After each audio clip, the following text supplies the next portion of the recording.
अस्सलामुअलैकुम, क्या हाल है? होप ठीक होंगे, खैर से होंगे, खुश होंगे। अल्हम्दुलिल्लाह हम भी बिल्कुल ठीक है। ये है सुबह का टाइम, बज रहे हैं सुबह के 8। जब तक बच्चे होते हैं तो किचन और किचन से बच्चों की तैयारी में स्कूल वगैरह की होती है, उनके लंच बॉक्स, उनके नाश्ते पानी, और उसके बाद फिर किचन वगैरह क्लीन करने के बाद रूम में आने का मौका मिलता है। यानी जब तक बच्चे होते हैं रूम में आने का बिल्कुल टाइम नहीं मिलता है। तो दूसरे जगह मैंने रूम की सफाई कर दी है, बस अब थोड़ा सा बेडरूम बाकी है हमारा, वो ठीक कर लेते हैं। अच्छा, अक्सर लोग मुझसे पूछते हैं कि बच्चे स्कूल चले जाते हैं तो फिर आप सो नहीं जाते क्या? क्योंकि अभी चारों बच्चे माशाल्लाह स्कूल चले गए तो हम फ्री है, ये सब काम बाद में भी हो सकते हैं, तो भाई सो जाना चाहिए ना। तो नहीं भाई, बिल्कुल मुझको आदत नहीं है बच्चे जाने के बाद सोने वोने की, बल्कि बच्चे के जाने के बाद फौरन काम निपटाने की आदत है। क्योंकि मैं पहले कई बार बता चुकी हूँ कि मुझको सुबह का टाइम बहुत बाबरकत टाइम लगता है, उसमें जितने मेरे काम सिमट सकते हैं वो पूरे दिन में सिमट नहीं सकते। और रात में हम लोग जल्दी सो जाते हैं ना, तो फिर सुबह में अब नींद आने की कोई तुक बनती ही नहीं है, तो इसलिए फिर कोई नींद नहीं आती है, तो फिर काम करना अच्छा है। अल्लाह ताला भी कुरान में फरमाते हैं ना कि रात हमने सोने के लिए बनाई है, तो उसमें सो जाना अच्छी बात है, और दिन काम के लिए, तो बस दिन में काम हो जाए, फिर दिन चढ़े क्या सोना। अच्छा, पिछले 2 वीडियो में ना हम सब्र के ऊपर बात कर रहे थे कि ये भाई जो तकलीफ़ आपको पहुंच रही है उसमें उदासी का आ जाना, या फिर कोई आपको बुरा भला बोल जाए और कुछ भी बोल जाए और आप गुस्से में आ जाना, तो ये बॉडी का एक रिएक्शन है। जैसे नॉर्मल हमारी बॉडी जो है, फिज़िकल बॉडी है, उसमें वो भी रिएक्ट करने की उसको भी आदत है। जैसे अगर बहुत ज़्यादा गर्मी है तो फिर वो रिएक्ट करती है कि पसीना आ रहा है, कोई सुई चुभ गई तो फिर खून निकल जाता है, फ़ौरन रिएक्शन देती है।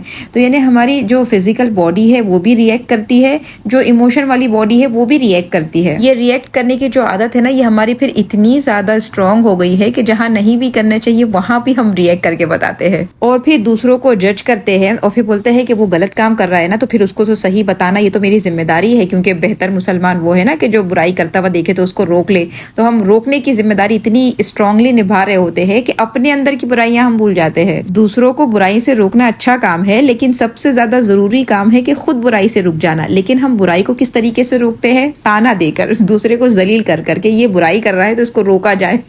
तो बताए, जलील करना, ताना देना, क्या ये बहुत अच्छे काम है? ये नेकियों के काम है। इसको मिसाल के थ्रू मैं समझाती हूँ कि लास्ट ब्लॉग जो मैंने अपलोड किया था ना, उसमें बिरयानी की रेसिपी शेयर की और शान का मसाला का पैकेट यूज किया है। तो मुझको किसी ने कमेंट किया, अब आप वहां जाके कमेंट मत चेक करिएगा, मैंने वहां से डिलीट कर दिया है। मुझको नहीं अच्छा लगेगा कि कोई XYZ का मैंने नाम लेके यहाँ बता दूँ। यहाँ पर मैं एक समझाने के लिए मिसाल दे रही हूँ। तो उन्होंने कमेंट किया, ये शान की जो कंपनी है वो कादियानी कंपनी है, बहुत अफसोस हुआ कि आप ये यूज़ कर रही है, इसको बैन करे और अपने मुसलमान होने का सबूत दे।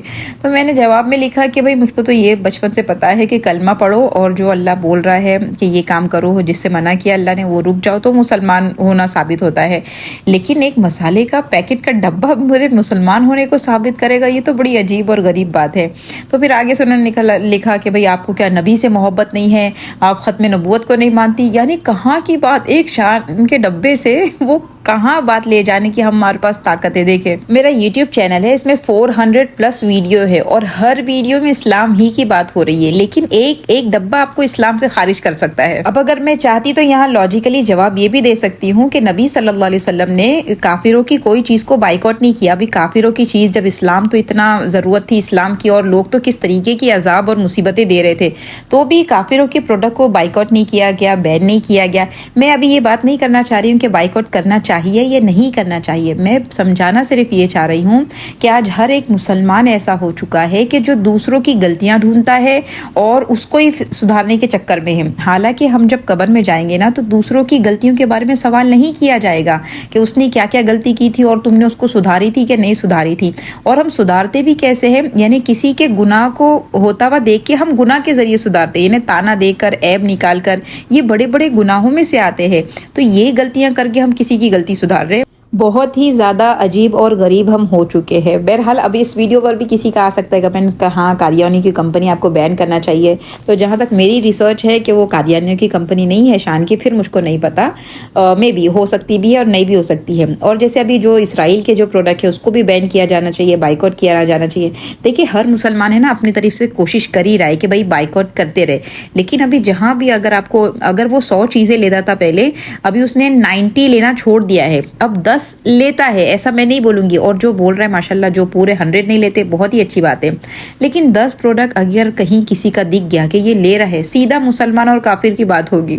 यानी ये तो ये मुसलमान नहीं है, ये कैसा मुनाफिक है, यानी हम इस्लाम से खारिज कर देते हैं सिर्फ एक चीज़ों को देखते हुए। तो ये इस्लाम बिल्कुल नहीं सिखाता है। हमको अपना माइंडसेट चेंज करने की ज़रूरत है। अगर नहीं चेंज करेंगे ना तो कब्र में बड़ी परेशानी हो जाएगी। अल्लाह हम सब मुसलमानों को ये तौफीक दे कि दूसरों के गुनाहों को दूसरों में ऐब निकालना छोड़ दे और अपने गिरबान में अपने गुनाह की तरफ नज़र डालने वाला बना दे, ताकि हम अपनी इस्लाह कर सके। आज खाने में बना रही हूँ खिचड़ा। अब्बा को बोली आप अब्बा इधर खाने के लिए आ जाए, अब्बा का बहुत फेवरेट है खिचड़ा। अब्बा ये आराम से दोपहर में खा लेंगे और बचा तो रात में ही खा लेंगे, और बचा तो दूसरे दिन भी खा सकते हैं ना, इतना फेवरेट है। तो बहरहाल यहाँ पर जितनी मेरे पास दालें थी मैंने सब भिगा दी, उसमें तुअर की, मसूर की और थोड़ी चौली भी मैंने डाल दी थी। और लापसी ये बार मैंने लिया है ना, गेहूँ के दाने नहीं लिए, जो टूटे हुए गेहूँ आते ना बारीक बारीक से, तो वो मैंने ले लिया है। अगर मैंने सारी दालों को 1/4 कप लिया है ना, चावल भी 1/4 कप लिए, तो मैंने लापसी को आधा कप कर दिया था ना, उसका डबल कर दिया। सारी दालों को धो के भिगा के मैंने रख दिया। अगर गेहूं होते ना तो भीगने टाइम लेते, पर ये सब तो दालें हैं बहुत जल्दी आराम से गल जाती है। यहाँ पर मैंने तेल ऐड कर दिया है, साथ में स्लाइस किए हुए प्याज को डाल दिया है। 3 मीडियम साइज की प्याज है। अच्छा प्याज को कलर चेंज होने तक यानी ब्राउन होने तक थोड़ा अच्छे से भून लेंगे। जब तक प्याज लाल हो रही ना तो मैंने सोचा यहाँ पर एक अनानास रखा हुआ था तो उसको काट वाट लो। इंडिया में तो कभी मैंने अनानास को इस तरीके से साफ नहीं किया है, बिल्कुल सफाई के साथ आपको मिलता है। लेकिन जब से हम पनामा आए हैं ना, खुद ही अनानास को छीलते हैं, उसको कटिंग करते हैं और रखते हैं। बहरहाल मुझको बहुत क्या कहते हैं, पहले ऐसा लगता था कि बहुत डिफिकल्ट काम है, पर अब काफ़ी ईजी हो गया है।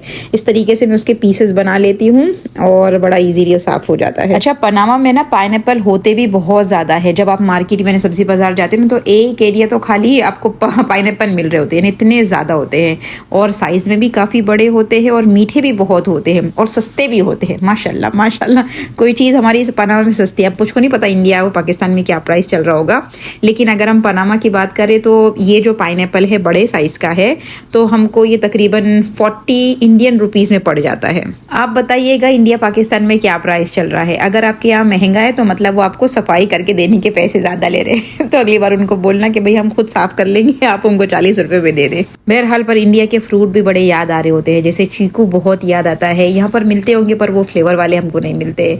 और फिर पेरू बहुत याद आता है। पेरू यहाँ पर मिलते हैं पर थोड़े कच्चे कच्चे। अभी इंडिया के वो क्या एक नरम नरम पेरू आते हैं, फिर उसका जामचा बनाओ, आहा बहुत अच्छा। अच्छा सिंगाड़े तो बहुत ही ज़्यादा याद आता है, सिंगाड़े तो यहाँ मिलते ही नहीं इंशाल्लाह कभी इंडिया आएंगे तो खाएंगे। बहरहाल वहाँ पर प्याज लाल हो चुकी, तो मैंने ये गोश्त में ना सब मैरिनेशन करके रख देना, जितने हमारे बेसिक मसाले थे, अदरक लहसुन से लेके हल्दी मिर्ची नमक धनिया पाउडर गरम मसाला सारा कुछ इसमें ऐड कर दिया था। एक दिन पहले ही मैं सोच ली थी बनाऊंगी ना, तो मैरिनेशन वाला गोश्त अच्छा भी लगता है, तो बस वो डाल दिया है। अब उसको डालने के बाद थोड़ा अच्छा सा भुनाई कर लेंगे। साथ में मैंने 2-3 अक्खी इलायची भी ऐड कर दी है। अगर गोश्त में इलायची डाल दी जाए ना तो पर्सनली मुझको लगता है बहुत हद तक है ना उसकी जो बदबू होती है वो खत्म हो जाती है। गोश्त की भुनाई अच्छे से हो गई तो यहाँ पर मैंने 3-4 चॉप किए हुए टमाटर डाल दिए, 2-3 हरी मिर्ची, और यहाँ पर शान का निहारी का मसाला ऐड कर दिया है। अगर कोई हलीम का मसाला होता ना तो वो ऐड कर दी, पर निहारी का डालने से भी कुछ नहीं होता, सब मुझको लगता है एक ही जैसा होता है, फ्लेवर आ जाएगा। अब डाल के देखिएगा, अगर मज़ा नहीं आए तो पैसे वापस। बस एक अच्छा सा मैंने मिक्स कर दिया है। अब जो टमाटर के पानी में हमने गोश्त डाला, मैंने इसमें एक्स्ट्रा कोई पानी नहीं डाला है और प्रेशर कुकर को बंद कर दिया है। तो 55 मिनट का यहाँ पर प्रेशर बता रहा है, और माशाल्लाह जब गोश्त मैरिनेट करके रखते हैं ना तो बहुत जल्दी और अच्छा भी गल जाता है। तो बस मैंने यहाँ पर छोड़ दिया है। हनाना को लेने जाने का टाइम हो रहा था तो हनाना को मैं लेने जाती हूँ। ये इंस्टेंट पॉट में गोश्त आराम से गल जाएगा और खुद ही बंद हो जाएगा, इतनी देर तो लगेगी नहीं जब तक मैं आ जाऊँगी।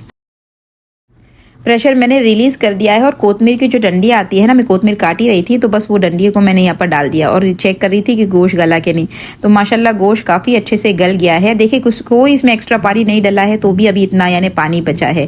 तो अब मैंने क्या किया है, इसको पतीले में निकाल लूँगी और पतीले में निकालने के बाद उसको अच्छे से भूनूंगी, क्योंकि ये प्रेशर कुकर मेरे को फिर चाहिए। वो जो दालें हमने भिगाए थे ना, अब दालों को भी मैं प्रेशर कुकर में डाल दूँगी। 15 मिनट का खाली हमने दालों को प्रेशर देना है और हमारी दालें भी बड़ी अच्छे से बन के तैयार हो जाएगी। माशाल्लाह दालें सारी कुछ अच्छे से गल गई है। ये बार हमने गेहूं का इस्तेमाल नहीं किया है ना, तो वो बहुत कोई मतलब मोटा मोटा उसमें है ही नहीं, बड़ा अच्छा सा गला हुआ है। अब यहाँ पर मसाला भी हमारा बहुत अच्छे से गोश्त का भून गया है, जितना पानी था सब सूख गया है। और अब हम इसमें अपना जो दालें है जो गली हुई है वो डाल देंगे। एक तरफ मैंने पानी रखी हूँ, बच्चे लोग के लिए पास्ता बना रही हूँ क्योंकि बच्चे खिचड़ा नहीं खाएंगे। फिर दूसरे गैस पे ब्रिश्ता बन रही है। ऊपर खिचड़े में तो डाल के खाए तो मज़ा ही आती है ना। तो बस यहाँ पर ये पूरी दालों को इसमें डाल दिया है। अब क्या करना है, बस वो डाल के भूनना ही भूनना है। पानी भी आप अपने हिसाब किताब से डाल ले, आपको कितना पतला चाहिए कितना गाढ़ा चाहिए। अब ये पकने के बाद भी थोड़ा पानी खुश्क होएगा ना, तो बस मैंने अपने हिसाब से भी इसमें पानी डाल दी हूँ, अच्छा सा एक मिक्स दी हूँ। और जब उसमें एक उबाल आ गया फिर उसको धीमी आंच पे मैं थोड़ी देर रख दूँगी। हम है ना खिचड़े के साथ थोड़ी एक तीखी मिर्ची बना लेते हैं कि जिसको ऊपर से तीखा डाल के खाना है तो वो खाए। तो मैंने यहाँ पर तेल ऐड कर दिया, बस तेल को गर्म करना है। और जो लाल मिर्ची का पाउडर होता है ना, तो 1 चमची मैंने लाल मिर्ची का पाउडर लिया है और गर्म तेल को इसमें ऐड कर देना है। बस ये आप ऊपर से डाल के खाए, अच्छा यानी तीखा टेस्ट आ जाता है। साथ में यहाँ पर खिचड़े में तड़का देने के लिए मैंने तेल ऐड कर दिया है। तेल गर्म हो गया, उसमें ज़ीरा और अक्खी लाल मिर्ची बस वो डाल दी है और खिचड़े में मज़ेदार सा हमारा तड़का दे दिया है। इसको थोड़ी देर धीमी आंच पे रखेंगे और फिर कोतमीर वगैरह डाल के हमारा खिचड़ा बन के तैयार हो गया। बस फिर खिचड़े के लवाजिमात भी तैयार हो गए हैं। ऊपर से ब्रिश्ता लाल प्याज यानी डालते हैं, फिर कोतमीर नींबू और मिर्ची। अच्छा नमक भी ज़रूरी होता है भाई, नमक डाल के खिचड़े ऊपर से खाने की मज़ा आती है। मुझको मालूम है टेबल सॉल्ट अच्छी चीज़ नहीं है पर खिचड़े में बड़ा अच्छा है। तो बस हमारा बेहतरीन सा माशाल्लाह खिचड़ा तैयार है। और साथ में एक मीठा बना ली थी, ये मैंने इसकी रेसिपी भी शेयर की है। और अब आ गए थे और हम खाने बैठ रहे हैं।